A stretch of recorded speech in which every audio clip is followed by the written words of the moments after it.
Good evening, everybody, and welcome to this evening's webinar.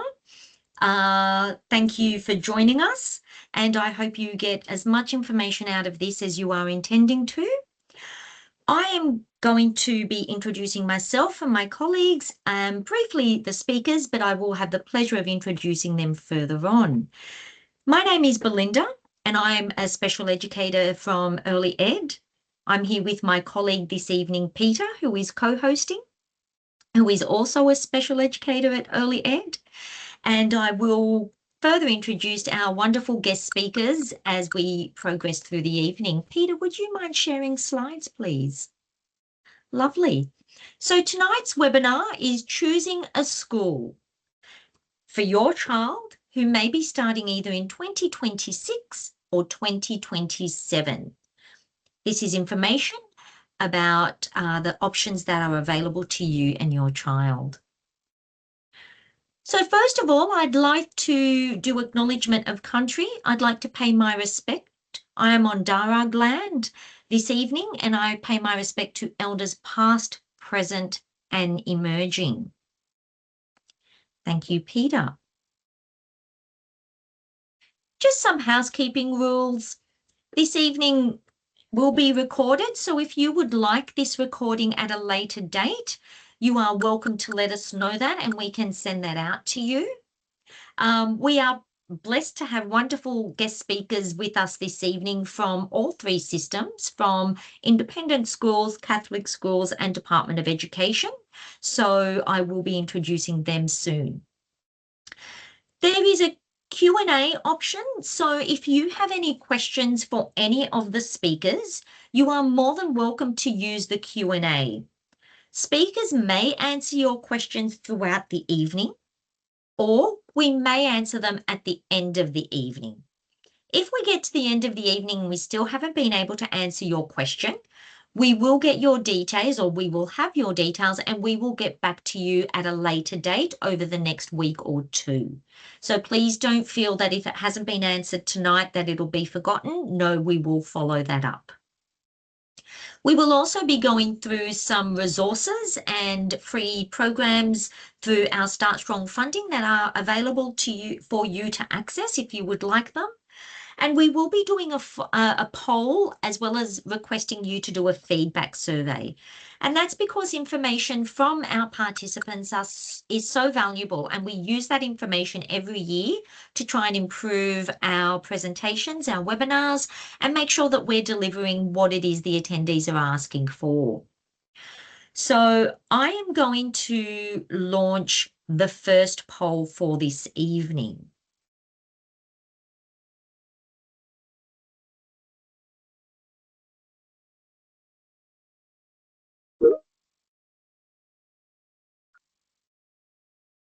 Okay, how confident do you feel in knowing the options that are available to you for your child? So if you could just fill that out, please.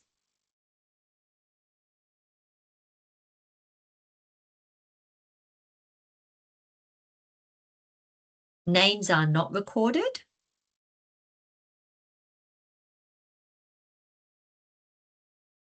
And then we will do that again at the end of the evening.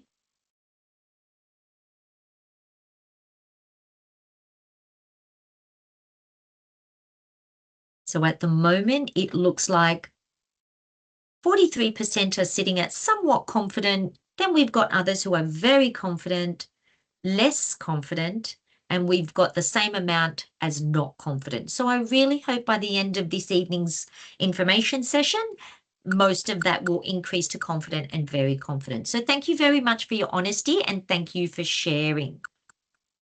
Next slide, please, Peter. Thank you.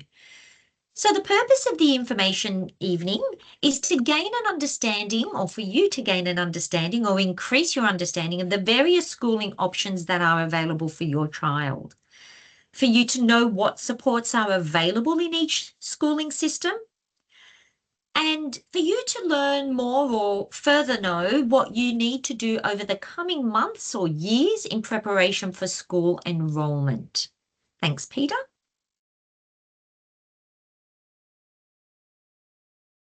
I've just done poll 1. Thank you.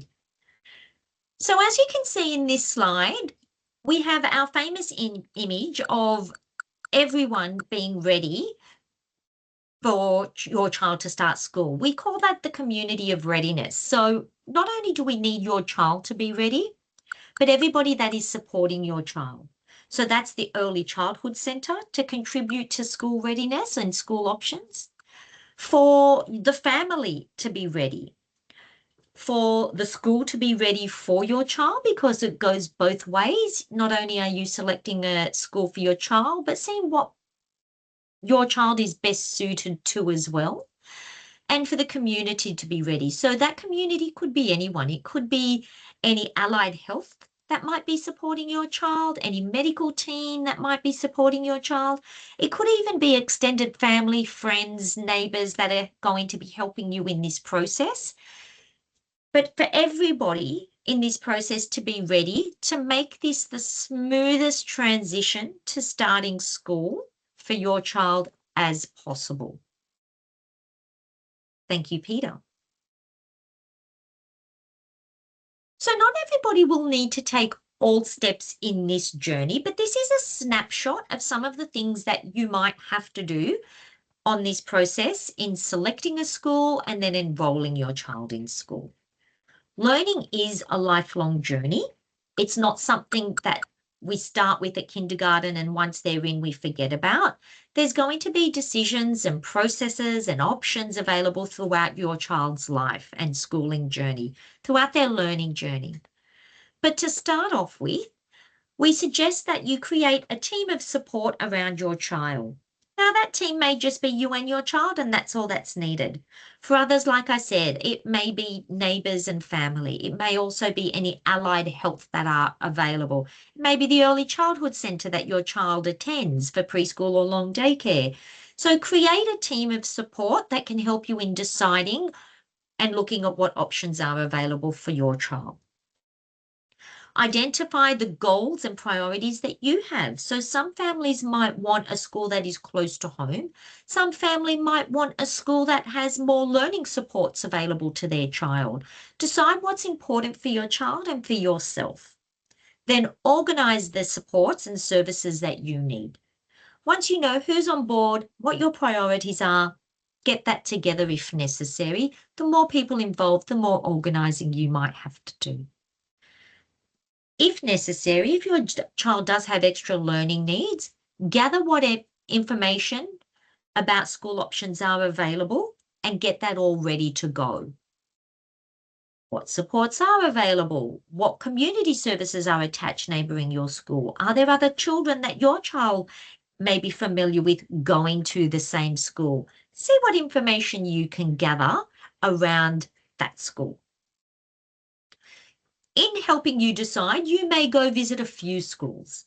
This may be going to the front office and just having a chat with the front office person, or it may be waiting for open days at the schools as well. But have a look at a few schools if necessary and go and visit them with or without your child. You know what best sits there. Find out what is needed from each school for the enrolment process.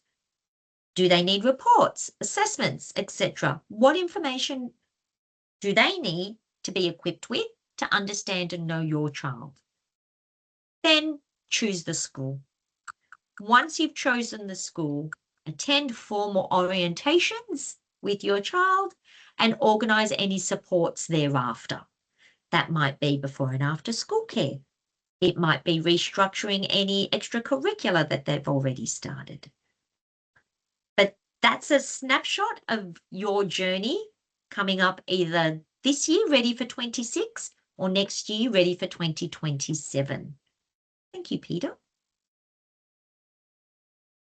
So tonight is brought to you by Start Strong funding through the New South Wales Department of Education.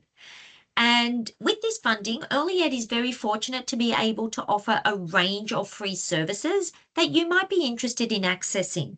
And if you are, feel free to email Early Ed or call us. Our number and our email is there at the bottom of the screen.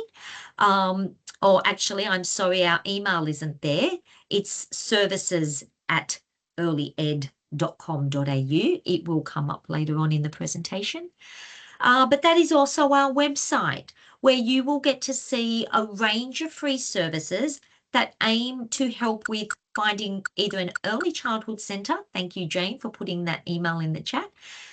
For your child, or helping them settle into an early childhood centre, or needing some support with starting school and learning about play opportunities as well. Thank you, Peter. So this is just a snapshot of the free services that are available to you. Learn to Play, Play to Learn are quick, easy ideas on playing with your child at home that are either with free or low-cost resources. So using day-to-day experiences and day-to-day resources, and how we can make them a fun way of learning and introducing concepts to your child if that's something that you're open to do. Active play, active learning is the same concept, but it's using our natural environment out and the outdoors as fun, playful learning opportunities with your child as well. We also have our free online interactive story time. Our presenter, Seta, is a fabulous storyteller. She uses a lot of props, keyword sign, a lot of visuals, and she also does some activities which make it all interactive. And that's on every Thursday during school terms, and it's free. So you can register for that if you are interested. Target Word is for children up to the age of 2.5 years of age who are late communicators. And this is I believe, a 6-week program, 6 to 8 weeks. My apologies, I can't remember the time frame.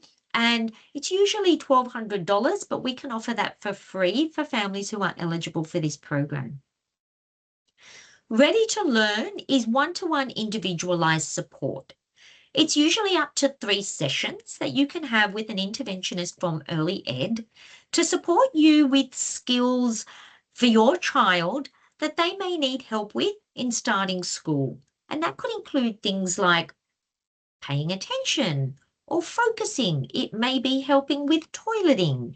It may be helping attend to group time or following instructions, interacting with literacy, with books. If you're having concerns, you can reach out to us and discuss those concerns, and we can let you know how we can support you. You can also access our toy library, which you can visit, or you can either in person or online for resources. We also have our My Time playgroups, and that's for families of children with additional needs.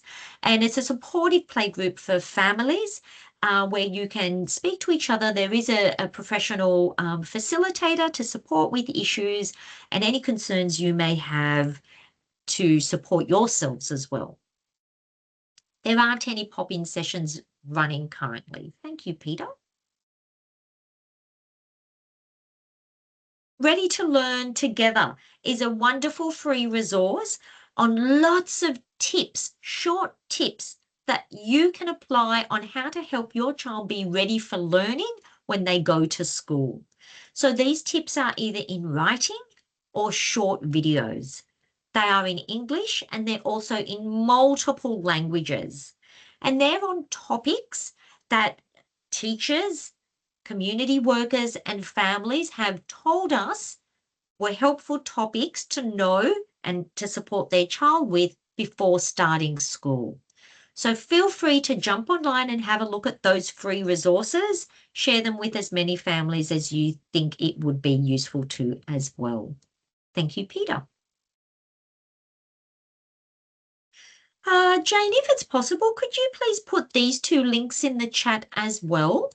This is some information on our Start Strong Pathways program and Start Strong Pathway programs that might be available in the local areas that you are coming from us this evening. And the Raising Children Network also has a wealth of information that you might find useful when doing your own research and trying to search up any other information related to you and your child. Thank you, Peter.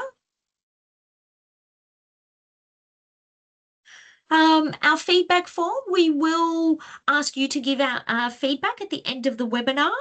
This screen will come up again at the end, just so that you can let us know how we can improve on our presentation and how we continuously make our webinars more useful for families in the future as well. Thank you, Peter.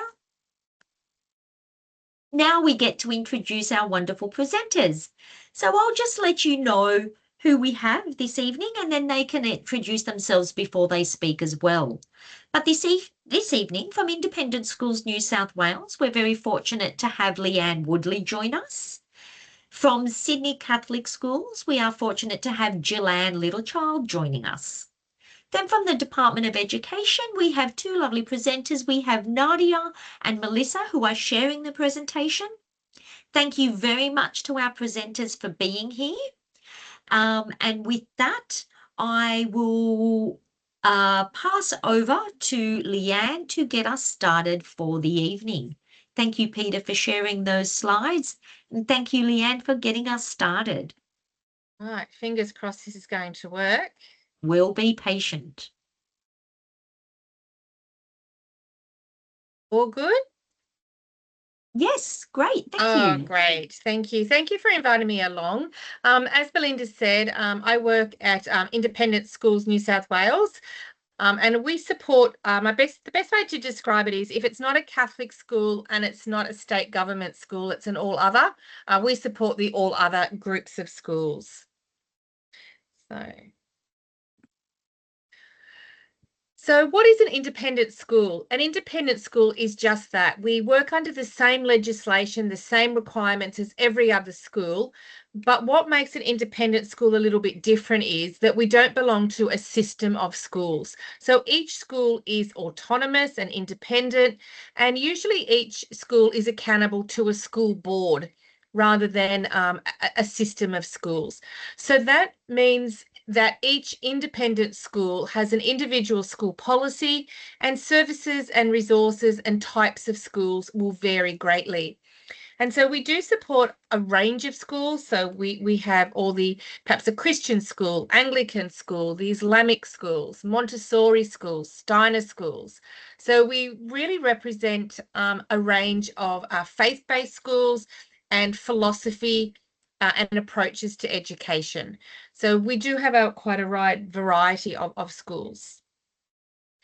How do you find an independent school? So our website has changed recently. You'll notice new colours and banner there. But the best way to go is to head off to the website, which is ISNSW. You click on About, and then it comes up to this page, and it has a school finder. And that's really the best way to go to locate your closest independent school. You can then use a filter button. So when you come to the page, it's filters, and then you can filter by, well, I've just clicked no boarding because I'm hoping that in kindergarten you don't want to board your young people. But, you know, if you were looking for options later on, you can click or unclick boarding. You can have single sex, boys, girls, co-education, and then you would click in the type of school that you were after. And across the bottom, you can either type in like a mainstream inclusive school, special assistance, or a special school, and it will give you that breadth. So once you click on your filter, it's going to bring you up to the school, and the map will enlarge, and you'll be able to see the independent schools in your area. You click on the little icon and it will take you to that school. So really that's the best way to just find independent schools. There are over 560 independent schools in New South Wales. So when we look at enrolling at an independent school, the best place to start is really to contact the school directly. And to really engage with the principal. And as Belinda mentioned earlier, having all that documentation that you need or that you require or you think the school might ask for at this point of enrolment is really important. And the earlier you contact the school and you engage with the principal about seeking enrolment or finding out about the school, it really does support planning and pathways. So I guess Belinda touched on this, and I'd just like to, I guess, reiterate it.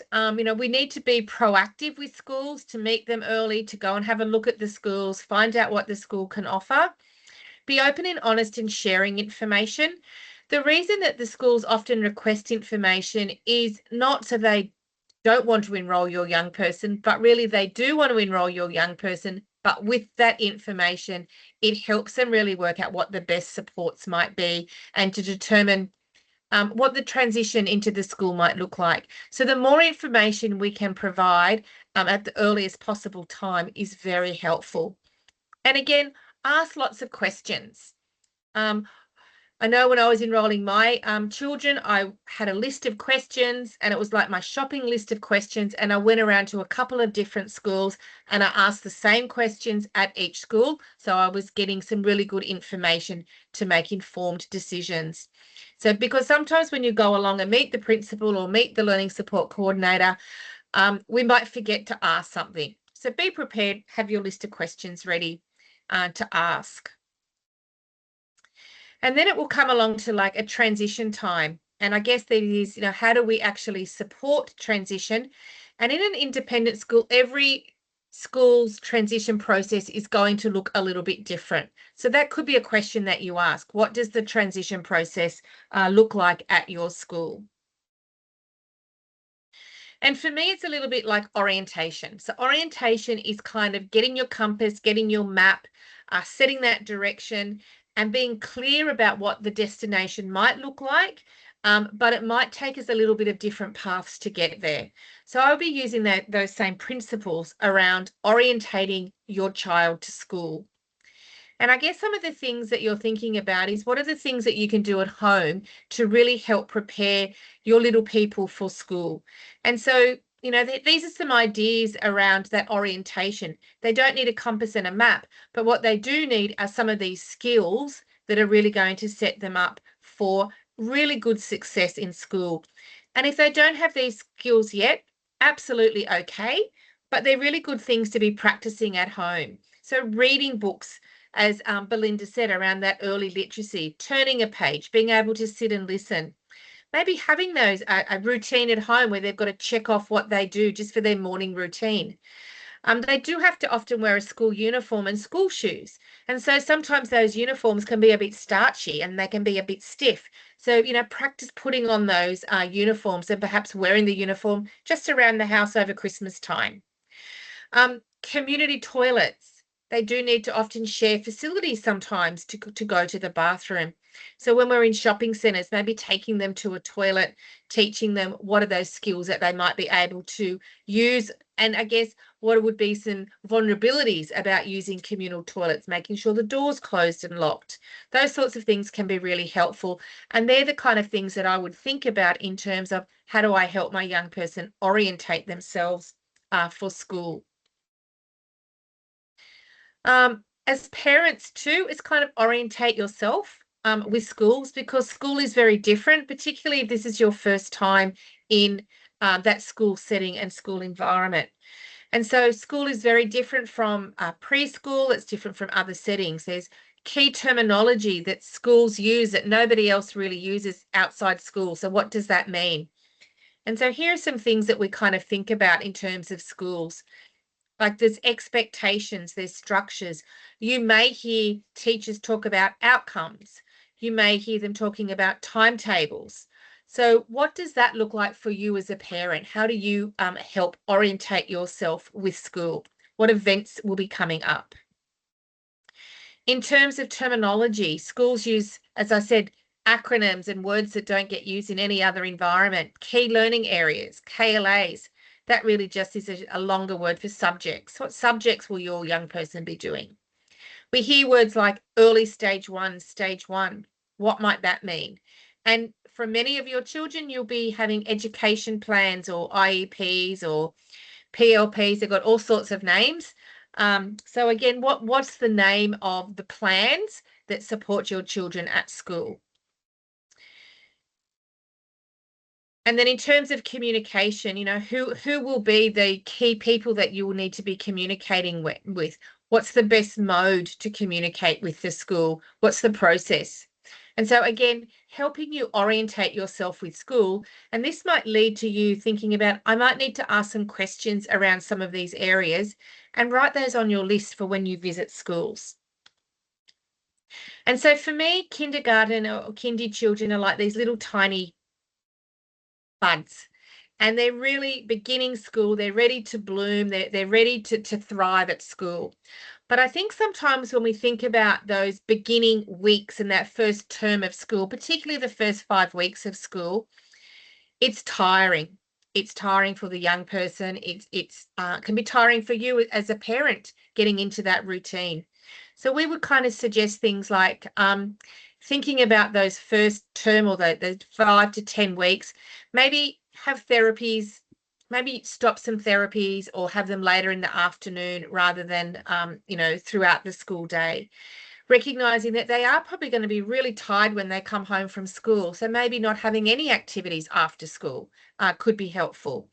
So just thinking about what it is that you might need to do to change your processes and routines at home to really allow them to flourish in those first few weeks of school, because it's the first couple of weeks of kindergarten that really help plant that seed and really help move them along the way to be thriving and having great success at school.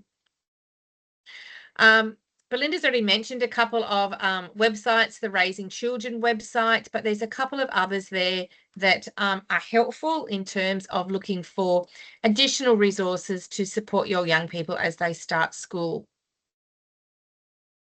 A couple more there, but Belinda probably has references to all of these that she can help you with. So a couple of takeaways from me. I would suggest that you familiarize yourself or orientate yourself with school. And as you're doing that, note down all those questions that you want to ask. In independent schools, please find the school that you're interested in, seek out who the principal is or the learning support people in the school, share that information as early as you can, and really focus on, I guess, building those orientation skills for your young people as well. And that might be helping them build those social connections, attention, self-seeking help skills, and perhaps those language of emotions as well. So lots of things that we can be doing as we're finding a school for our young person, but also preparing them for that journey that's about to begin. And that's it.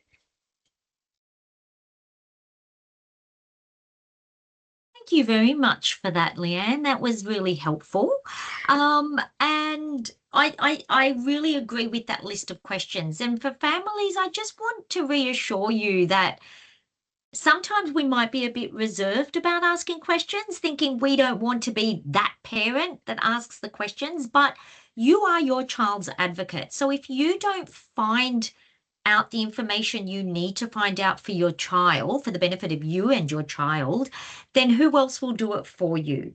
And our beautiful professionals, our beautiful presenters this evening can attest that they're used to this. They're used to families looking at options. They're used to families wanting to know answers. Teachers are used to that as well. So in this process of what school is best for my child, it's okay to ask those questions.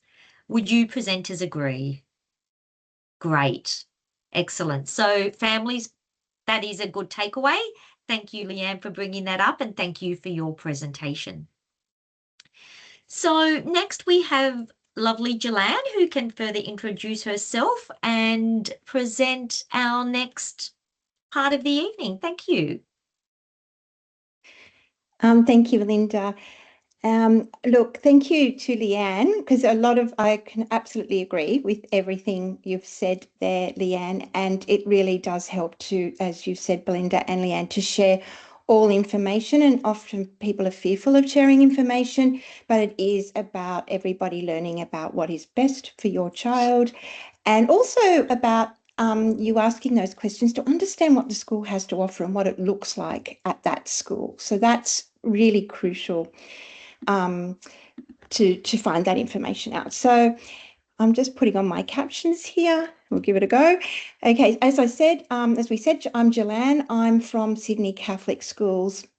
And Sydney Catholic Schools is only one part of a wider Catholic schools network. So I will explain that in the next slides. So Sydney Catholic Schools is that tiny little blue area which says Archdiocese of Sydney.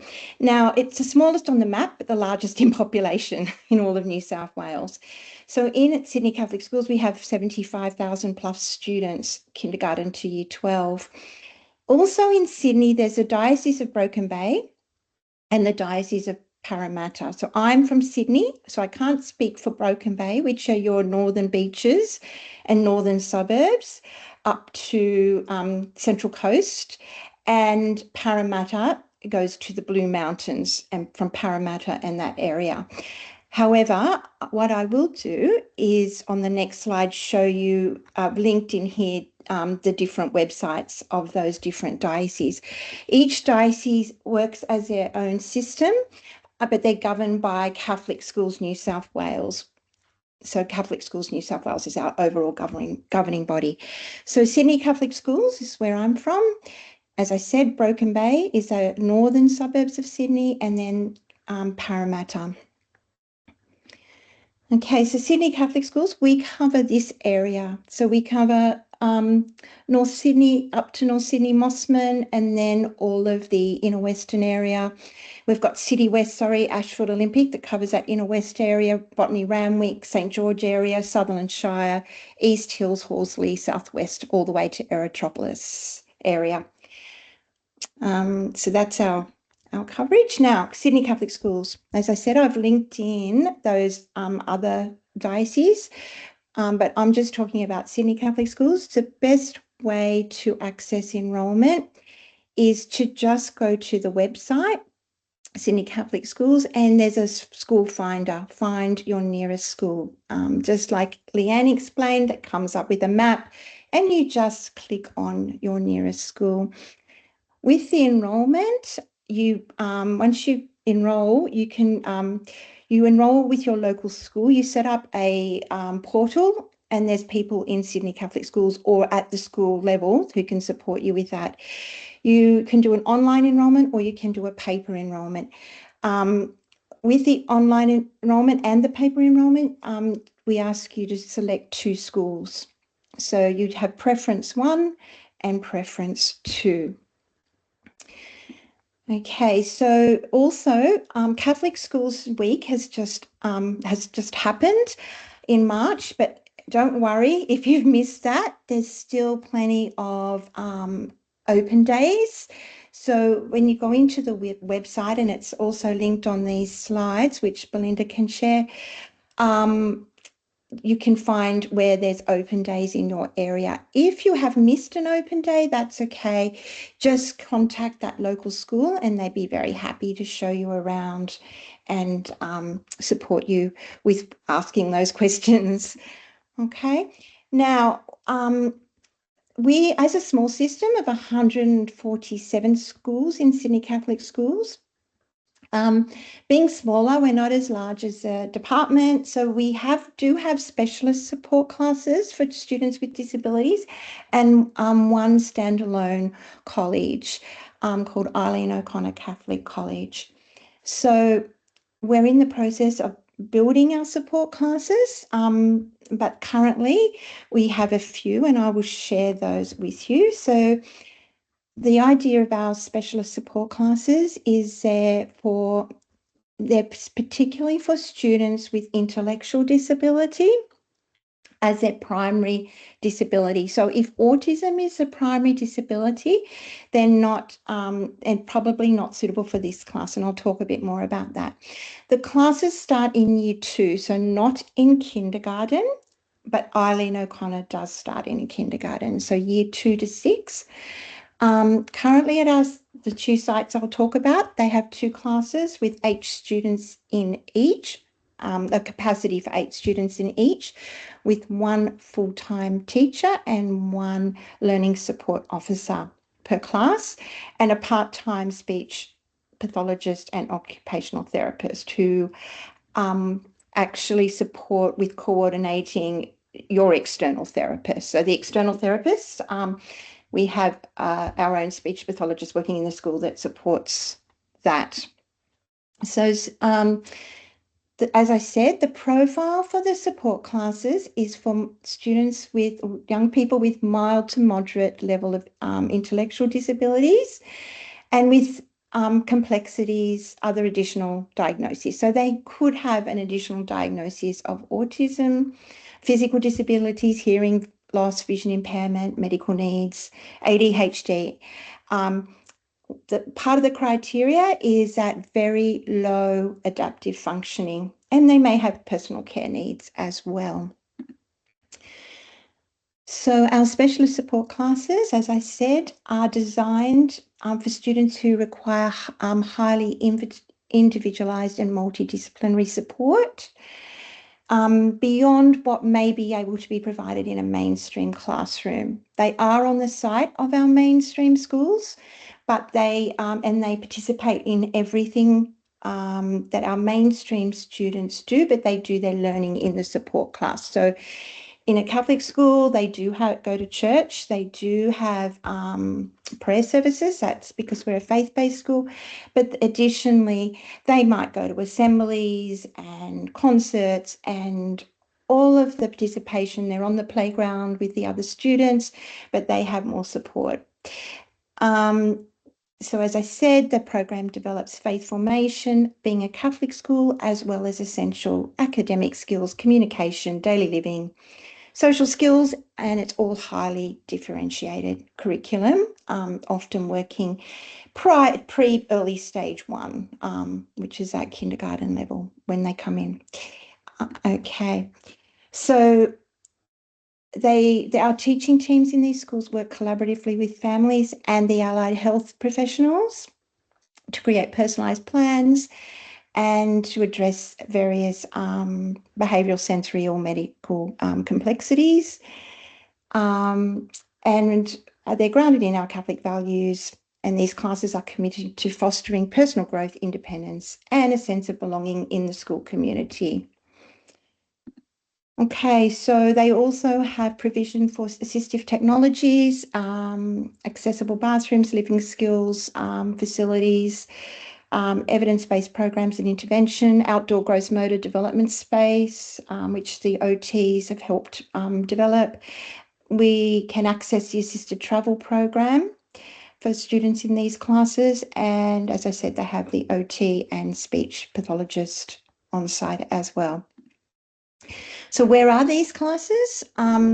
So we have a class at Good Shepherd, which is at Hoxton Park currently, and one at St. Therese at Lakemba, which is in the primary school there in St. Therese Primary School. Okay, if this is something you may be interested in and you don't live too far away from where you could access assisted travel, there's we've linked in the expression of interest form, and that's a good starting point for you if that's something you're interested in. Of course, as Leanne said as well, you can apply at your local school and you can ask questions if that's something you're interested in. Okay, we also have Eileen O'Connor Catholic College at Lewisham. This is a standalone school, and this school is from kindergarten to year 12. Once again, for students with a primary category of disability of intellectual disability, where that's having the biggest impact on them, but with additional disabilities, probably slightly higher levels of support than you would see in our specialist support classes. Many of the children here, if they have supports with alternative communication devices, if you have a young person that's using LAMP or Prolo, they are able to access all those things in this environment. Okay, so in summary, Sydney Catholic Schools offers local Catholic primary schools in your neighbourhood, and you can find them through School Finder on the Sydney Catholic Schools website. If you're in the Broken Bay Diocese area, you'd access them through their Broken Bay website, and likewise if you're in Parramatta, the diocese as well. I will say from Broken Bay, I do know that they have Eileen O'Connor classes, satellite classes in their schools as well, if you're interested in those. As I said, we have those specialist support classes only on 2 sites at this point in time, which is Hoxton Park and Lakemba, but we are looking in the future years for more development in that area. We have our one specialist school. If you would like information, my advice is go and talk to the principal at your local school. As we said, be open and honest about your child's strengths, their difficulties, any likes, dislikes, and share any reports and as much information as you can to set your young person up for success. And as we said, when you enroll, please provide all those reports and their NDIS plan if they have one to your school. And then the school will work with you on planning the right supports and leading up to an orientation. And often they will build transition plans that may go over a term or even longer, depending on your child. So that's it from me. Thank you. Thank you very much, Jelan. And I can see there was a question about St. Lucy's, and Leanne, thank you for answering that. Yes, it is an independent school. Yes. I can probably add to, sorry, Belinda, I should have said, and this is the same with the department, but Leanne can jump in here. We have Aspect is an independent school. And Aspect, so Leanne can talk to that, but we, department schools and Catholic schools have Aspect satellite classes on their sites as well. So if you were looking at an Aspect school, they are an independent school. And so the first point of call is that you don't go to the Catholic or state school where there's a satellite class. You actually need to go to the Aspect school and you enroll in the Aspect school, and then they then liaise with if it's going to be a satellite class or their base school. So if you're looking for Aspect schools, again, you can go onto our school independent school finder, and you can type in Aspect schools and that'll all come up in your area. But what will come up are the base schools or the home schools. And then within those home schools, they have their satellite classes. So yes, thank you for that, Jelan, because you're actually enrolling in Aspect, not a satellite class. That's right. And I just add, if people don't know what Aspect is, they're autism specific classes. Which, as when I talked about our classes for mild to moderate intellectual disability that may have accompanying autism, ADHD or so on, their Aspect classes are specifically for students with primary category of disability is their autism, and they could be high functioning autism as well, as in average to above average IQ, but the school environment would be too overwhelming for their sensory needs. So Aspect may be an option to look into and find information about. Yeah, thanks. Thank you. Peter, I can see you've got your hand up. Just in that conversation was just going to ask if someone could explain what a satellite class is. Yeah, it's often a satellite class is a class on a main school site. So a bit like Aspect, and our support classes that I've just been talking about, they're on, our specialist support classes are on a mainstream school site. So they all, as I said, they come into school in the morning, they may line up for assembly with everybody else, and then all the children go up to their learning in their different classes. And the satellite class, or the specialist support classes, we call them, they go off to that classroom. But the children are included in the whole life of the school. They often wear the same school uniform as their host school or the main site school, so they don't look any different. It just means that they're in a much smaller class, often in their own setting or environment that's more tailored to their needs. And usually, if it's an Aspect satellite class, the teachers will be from Aspect school and suitably trained to support young people with autism. And can I just add to the Aspect too, because I've dealt with it quite a bit. The plan if possible, is to move the students back into, if they start in base to satellite, then from satellite to a mainstream school setting, not necessarily the one they're in, it can be one of your choice, and they do an extensive transition plan. So that's how, but as an independent school, they organise all of that with the school the parents would like to send their child. Yeah. Thank you so much. Gillan, thank you also for explaining the diocese and how different dioceses work, and explaining that language as well, because not all families are aware of that. And thank you also with Leanne's additional help in explaining the range of options that are available for families. So for children attending mainstream or for those that are wanting extra support as well. Thank you both, Gillan and Leanne, for extending on that. Thank you for your presentation, Gillan. So that leaves us with our final presenters from Department of Education. Melissa and Nadia, you are welcome to introduce yourselves, and thank you very much for being our final presenters for this evening in Schooling Systems. Hello, everyone. We are Learning Wellbeing Officers for the Department of Education, so we oversee certain areas of this within Sydney, and we are a support for schools, support areas for schools across New South Wales. So we have different roles and responsibilities where we look after different regions. Tonight we're going to speak about Ready for School, starting the new adventure, and we're looking at from a Department of Education perspective. We're going to discuss and we're going to look at, we have different classes, support classes and support schools. So like Gillan had spoken about in her presentation, when we're looking at a student starting at a school, we look at our normal mainstream enrolment, where a student is part of a normal mainstream school. Sometimes students require some support and can function and be okay functioning in a mainstream school, but require just a little bit of extra support. And we have something called integration funding support, and that is just supporting students with targeted funding towards them so they can learn and have their wellbeing needs met within a school. In terms of an additional that, we have support classes that go across and at different schools across New South Wales. These support classes range and have different categories, whether it be for straight autism support classes, for physical disabilities, for intellectual disabilities, and also for mental health.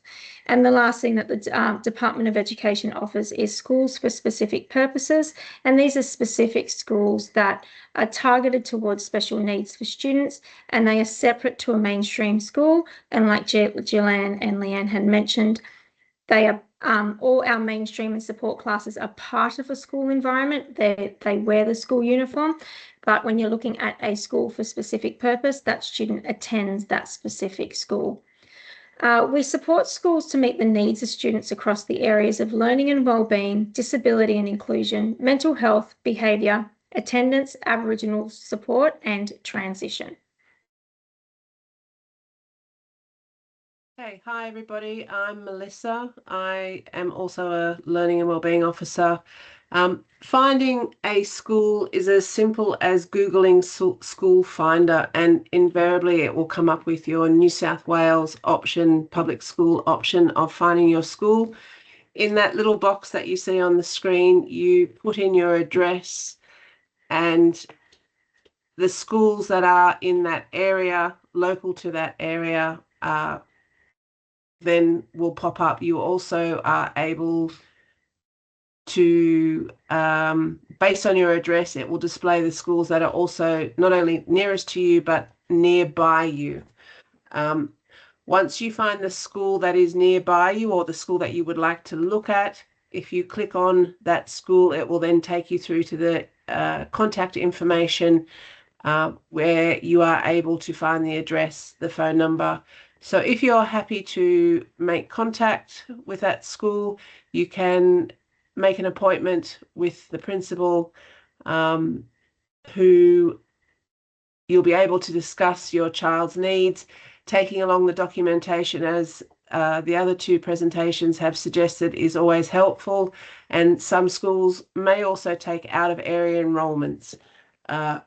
Most schools Every school has a catchment area for local children, but some schools will also take out of area enrolments. If you think your child requires additional funding, as Nadia mentioned in the beginning, or a support unit or a special school, you need to apply through your local school.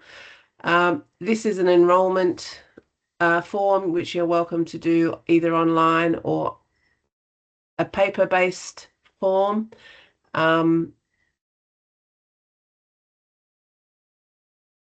When you go to kindergarten, your child must start school by their 6th birthday. Children can start kindergarten at the beginning of the school, or they do start school at the beginning of the school year, in the year that they turn 5, or before 31st of July of that school year. Students should start school at the beginning of that school year. You contact your local school to discuss their enrolment procedures, and everything you need to know will be on the website for that school. The links are in the handout that we'll make available to you later should you wish, and questions can be answered by your local school, as every school, whilst has the same processes, can have slightly different processes attached to their school. You may think that your child may benefit from an exemption from enrolment to begin with. They can be granted in specific circumstances where the education director may consider it in the best interest of your child. Exemptions can be for 2 reasons. One is age, where your child turns 6 on or after the 1st of October. As long as your child is engaged in a preschool education accredited system for the remainder of that school year, they could attend full or part-time preschool for children with disabilities. But they need to enroll not later than 6 months after your child's 6th birthday. You'll be required to provide proof of enrolment at one of these preschools, and then a transition plan back to school will be required. The second reason may be for health reasons, social needs or disability, and you can apply to have an exemption where your child could start school later due to those reasons. Okay, for the other side of it, prior to starting school, the Department of Education also offers some prior to school programs to support students with some disabilities. In relation to this, and you can see on the slides, I'll just briefly touch it. We have some early intervention classes where a child will attend on site an early intervention class, and they will fit the criteria of that class based on their disability and their needs. We also offer something called an early intervention resource. That is where an early education teacher or educator comes to the preschool where your child attends and supports the child in their current setting at the preschool. In regards to students with disabilities around hearing and vision, we have an access request process, which is a formalised process to get some supports, and we have itinerant supports that help students with vision and hearing, and through health, we have support classes for hearing as well, and all this for students with disability to get those targeted supports through the process of an access request. The early intervention transition teacher, you can also find that through your local school. So that will also support. So going through the local school and the school finder, as Mel had mentioned before, can give you those supports in terms of finding out where that early intervention transition support teacher is available to support your student when they are entering when they are transitioning from preschool over to kindergarten. When your child starts kindergarten, they'll do something called a best start assessment. It's not a test, it really is a 15-minute conversation that your child will have with their kindergarten teacher to ascertain what they know. Simple things like, do they know how to hold a book? Can they write their name? Do they know the alphabet? Simple things, just so that they can make plans for your child when they all start school together and ensure that they can meet your child at their point of need. If you wish to withdraw your child from this particular assessment, you can, and it won't be a problem at all. So when we look at supporting students, and this is all students within the mainstream, but also students with disability, we have something where we refer to as team within a school and team around a school. So a team within a school consists of obviously the principal, your school staff, your in-school specialist supports, your school counsellor, your learning and support team. With that, there's different layers that make up the team within a school. You and the school are a team with a common goal of always ensuring that your child is connected, succeeding and thriving at school. If you have information that will assist the school to the best support for your child, you speak to one of the people within the team. Your first point of call is always the school teacher, but sometimes it's also not the best to catch them at the classroom door. So arranging a meeting time to transition or transfer this information over is a very imperative and important process. Depending on the school, we always generally would have a learning and support team that will consist of a school counsellor, any school specialist staff, school staff, principals, deputies, and this is where sometimes they would get the advice of other people, like its transition teachers, to find out the best needs for the student. Now, NDIS seems to be something that's common and a lot of families are accessing. So the Department of Education, if you wish to apply for NDIS funding, your local school can help to apply. You can ask the school to support your application by giving you any existing information they have about your child. For example, personalised learning plans and school-based assessments of your child's educational needs. Your school of enrolment is not required to complete new assessments or produce new reports for the NDIS application. So just a reminder that it's just the existing information that they have within a school and they can provide that to support the NDIS application. Just a reminder that when it comes to NDIS, it's actually directed if you're wanting to do the application by the family, and the school can't actually do the NDIS application on behalf of the family. Schools work with both parents and carers and allied health providers closely to always meet the needs of students and support their learning and development. This may include sharing of information of the students, what the activities might work best to support them, and in some cases where suitable, it might be working directly with the provider in the classroom, them having assessments, or them working within the school and having those sessions within schools. It's actually up to the school principal to make the decision if and when these services can be provided during school hours, and will make sure that the flow of the school day is not interrupted. So there are some schools within Sydney or within New South Wales that do have NDIS providers coming on site and providing that support for students. The principal's decision will consider the educational needs of the student, the impact on the child's learning programs, and the school's operational requirements and duty of care obligations. So there is paperwork if it does go forward in terms of just working with children's checks and certain things for these supports to happen at school during school operating hours. You can also share your child's NDIS goals and aspirations within the school, so it can be used to help meeting the needs of children's or child's personalised learning and development needs. And you do not have to share your NDIS plan with the school if you do not wish, but some do, and some do align the goals to their personalised learning plan. So when we're looking at supporting for our child, and we're looking at that all schools in New South Wales in the Department of Education are able to access a range of resources to support students with additional learning and support needs. And with any type of system that we've spoken about today across anything, is planning ahead helps every child enjoy a smooth transition to school. Your preschool or other early childhood service can support that transition, and schools can request support from the itinerant support early intervention teacher with this transition from preschool, daycare, or on to kindergarten. At school, students are provided with personalised learning and support in a range of ways. Changes that the teachers make to teaching and learning programs, also access to staff who support students and classroom teachers, additional assistance in the classroom from support staff, Professional learning is available to schools to build staff, but also the school capacity to provide quality learning experiences for every student. The school has access to a range of flexible supports, which is managed by the school, that allows them to respond directly to the educational needs of students. The school learning and support team is sort of the drive of this, and the team work directly with students, teachers and families in identifying the need, developing plans and monitoring support. I spoke briefly before about integration funding. Integration Funding Support Program, or known as IFS.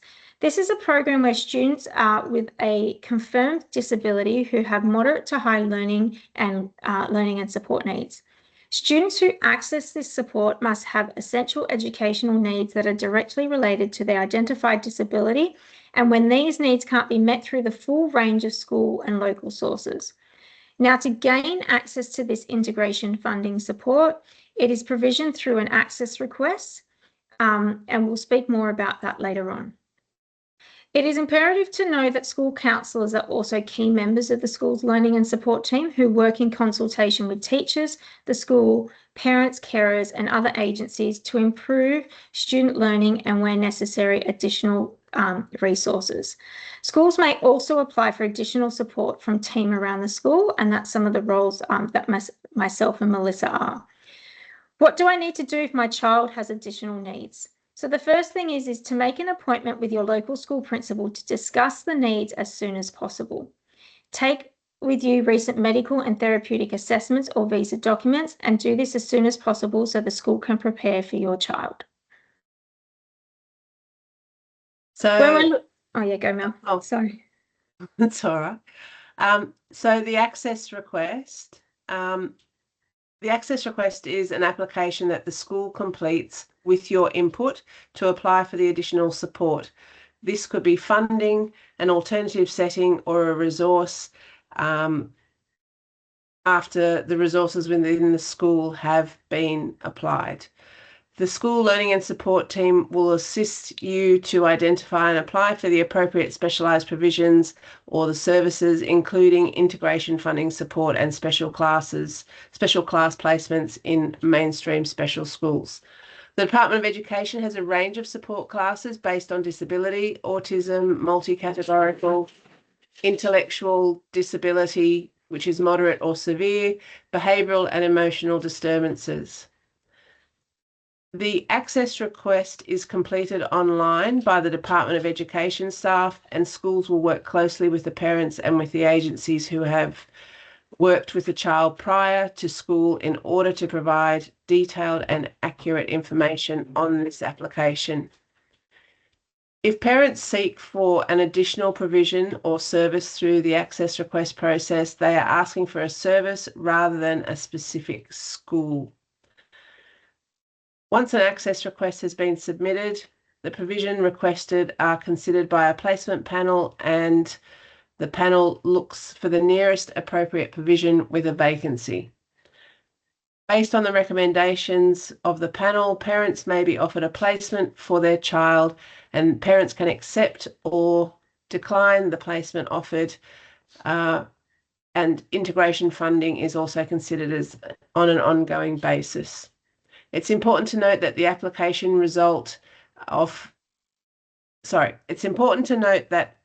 not all applications result in a placement offer, as the access request allows for 3 provisions to be requested for, and they are considered in order of priority.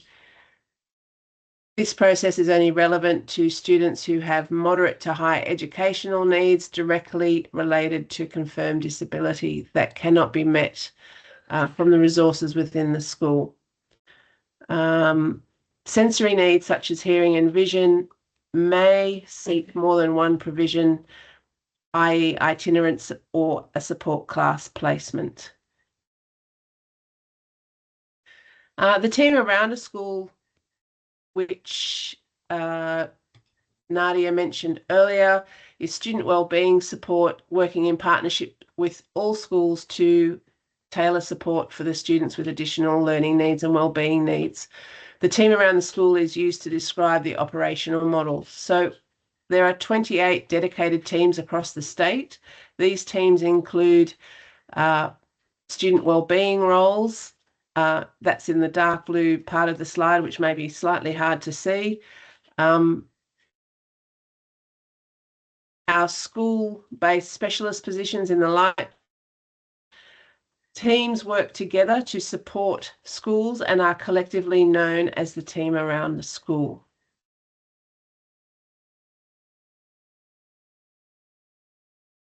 That is pretty much our presentation from the Department of Education. So if you have any further questions, you can put your questions in the chat, which we can help you with now, or you're welcome to contact your local school with the questions that you may have. You can also, if you're not sure where your local school is or not sure how to quite go about it and would like some more information, you're welcome to contact the school services team. The phone number's up there on the screen, and you can call from anywhere in New South Wales and someone will be able to help you. They will direct you to your local area with all the questions that you may have. Now, I saw that there were some questions that went up in the chat, but I'm not sure who they were for. There are a few questions, so I will put the questions to the presenters shortly. I can see Leanne has answered something, so thank you. But before we go to that, Melissa and Nadia, thank you both for that presentation and for being the final school system sharing this information with families.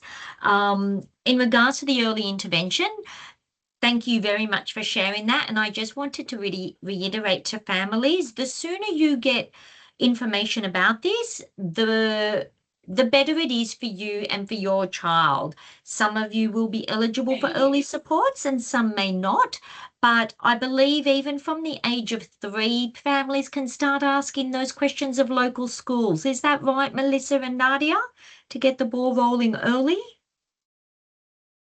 You can do. Yeah. You can do. 3 may be a smidge early, I would suggest. Yes. However, one of the options, if you remember Nadia spoke about, was early intervention option, which can either be your child going to an early intervention school, or yes.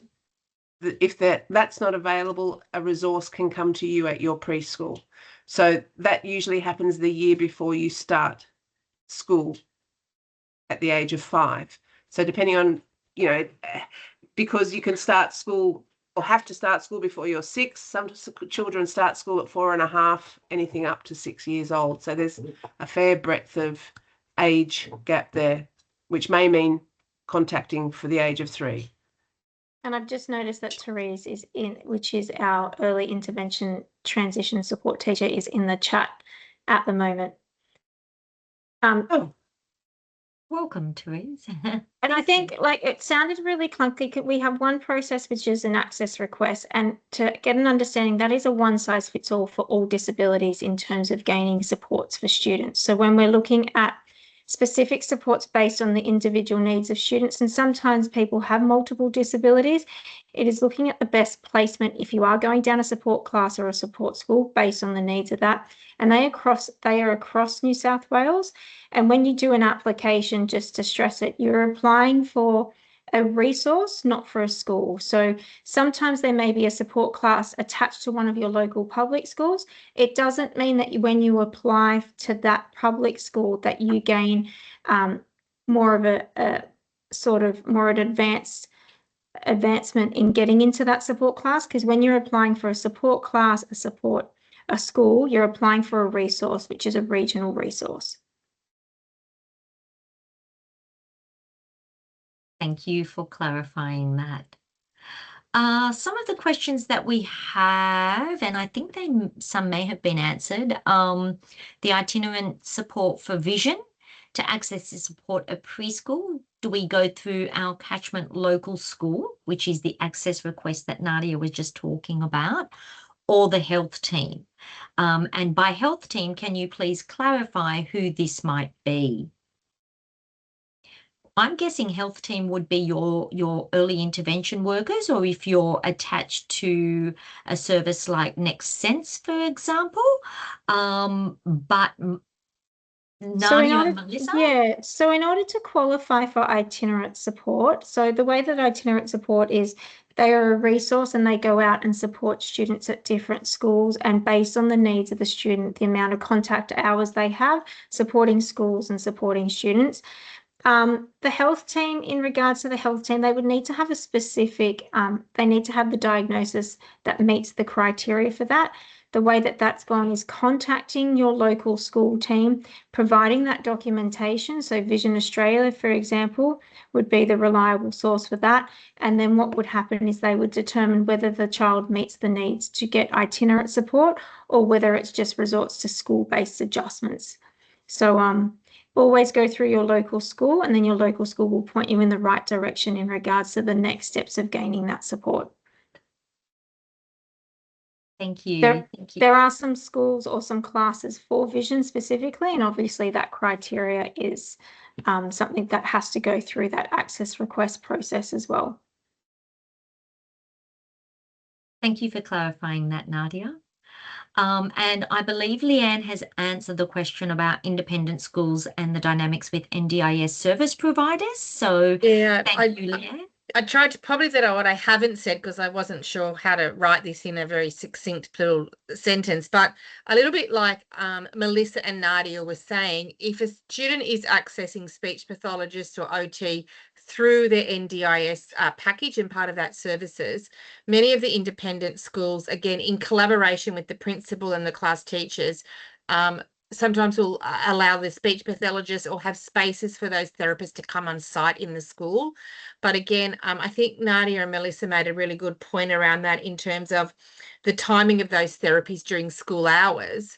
It needs to be looked at closely because you don't want to be pulling them out of key literacy lessons to do speech pathology. Otherwise, they're not getting that kind of double dose of learning that they need. So again, that would be a really good conversation and question to ask when you're looking at schools to work out how does the school and the NDIS supports and services collaborate and work together.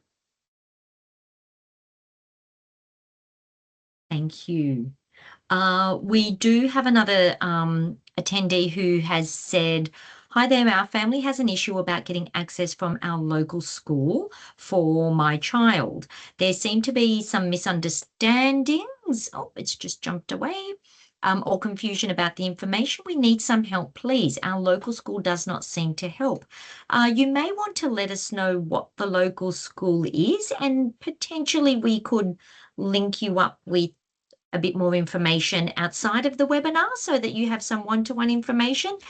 Does that sound If you okay, are sister? concerned, contacting the departmental support line, and what they will do is they will find out what your local school is, and then they will put you in touch with someone like myself or Melissa to give you that advice in regards to getting information about disability or any questions like that. Thank you. Thank you, Nadia. And thank you to Therese, who is reiterating that the early intervention is most likely to occur for students in the year prior to starting school due to limited places and resources available, unfortunately. Although parents can contact schools and principals earlier. Thank you for adding that as well. And thank you. Can I please have the contacts that I can call?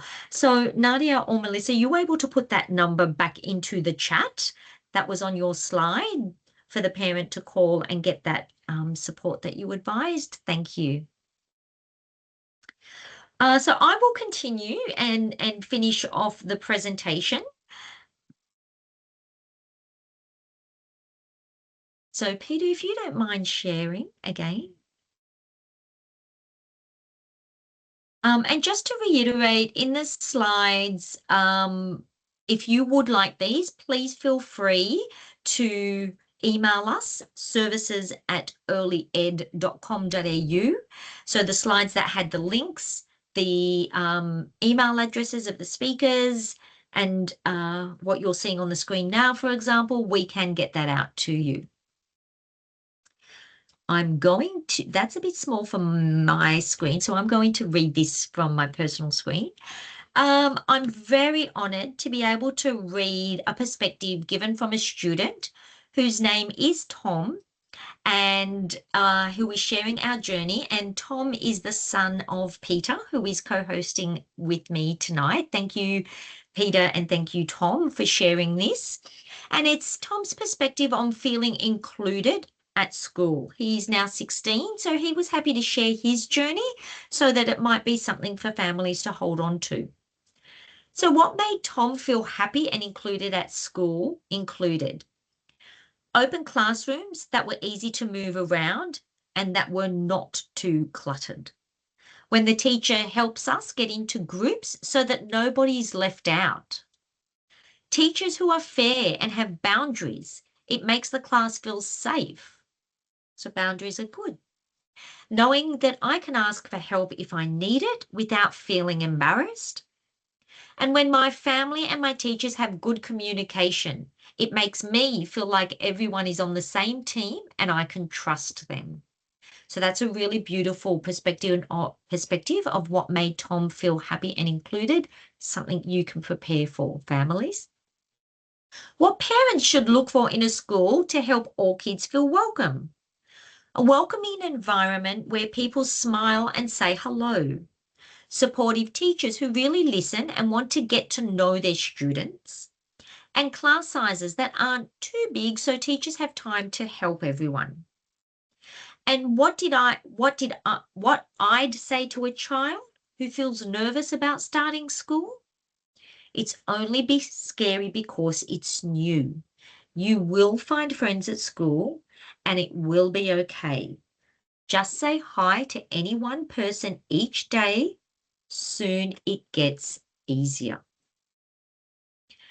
So, Peter, please thank Tom on our behalf because it gives a beautiful, raw, honest perspective from a child who has lived experiences and probably bouncing off the journey that Peter took in selecting schools and going through the options that were available for her and Tom in this process as well. So thank you, Peter. If we could go to the next slide, please. So in summary, before we get to any other questions that may not have been answered yet, there are 3 schooling systems in New South Wales. There is Department of Education, our Catholic schools and our independent schools. Each system has its own enrolment procedure. You should contact the school to begin this process. Where you send your child is your choice, and it will be specific to your child and to your family situation as well. When making this decision, you should consider what is right for your child and for your family. Thank you, Peter. In September, we will be doing another webinar, which will talk with you about what to consider when starting school. So this is more about the being school ready process. How to help children in that transition to school, which Leanne also touched on tonight and our presenters touched on. And hear again from different school systems and their representatives on how you can help your child throughout that process. So we will be advertising that when we get closer to the date. Please look out for that, and you can always contact services@earlyed.com.au if you're wanting to know information on that webinar as well. Thank you, Peter. Okay, I am going to now launch the second poll. And this is asking the same question to see how you've gone in your journey this evening.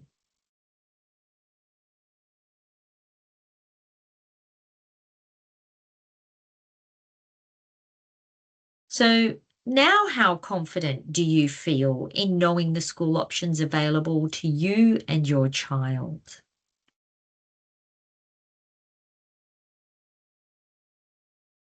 If you could share that. Wonderful. So at the moment, we've gone out of our not confident. We've got most attendees confident. We've increased our very confident, and we still have some who are somewhat confident. So thank you for your honesty and thank you for sharing that response. We'll go to the next slide, Peter. You have a smartphone and can you access the feedback through the QR code. Please do that before we address any unanswered questions, and give us your honest feedback, like I said, so we can continue to improve on our webinars each year. Otherwise, the link to the feedback form is also there. Possibly Peter or Jane, if you don't mind adding that link to the form in the chat, just in case attendees need to access that. That would be much appreciated.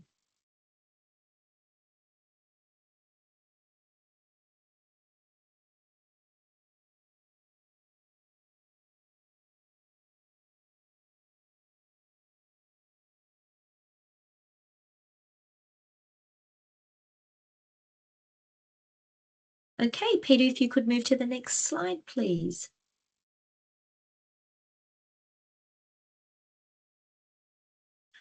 Okay, if you have any other questions after we have a look at what's in our chat,